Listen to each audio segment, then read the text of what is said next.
Today, me and Roscoe are unboxing and installing a new intake tube on my 1996 Honda Accord EX. The old one had a little bit of dry rot in the midsection of the tubing, which seems to be a common issue for this year, make, and model.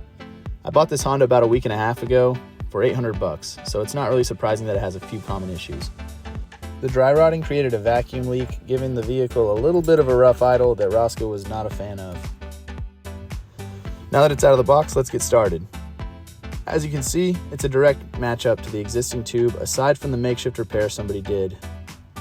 First thing you'll need to do is remove the breather tube from the breather tube port. Next, you'll need to locate and loosen the clamp to the throttle body. Now that it's loose, it should come right off the throttle body, but you might have to wrestle with it a little bit. Be careful not to disrupt or disconnect any wiring. With it out of the engine bay, we can get it on the table and start taking it apart. First, let's get rid of this aftermarket intake. Once you unscrew it, it should be pretty loose and come off somewhat easy. Next, we will remove the resonator reservoirs from the underside of the tubing.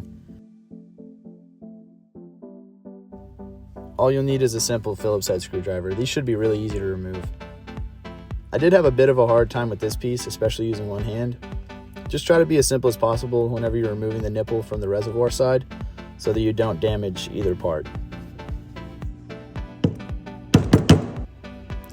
Now we can take these clamps and set them to the side since we might need them later.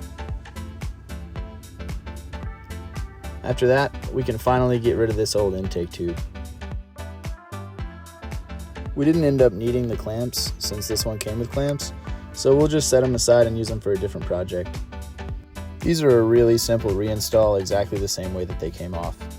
Just make sure you connect the reservoir nipples to the tubing receiving ends. This one didn't seem to bottom out at first, but after triple checking, it's more than enough to ensure there's no vacuum leak.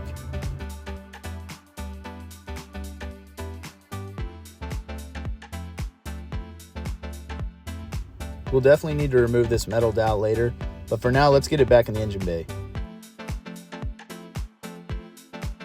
Once you get the intake tube connected to the throttle body, remove the dowel and replace the breather tube. Now all that's left is reconnecting the friction fit into the air tube to the intake box. After that, if it's good enough for Roscoe, it's pretty much good enough for me.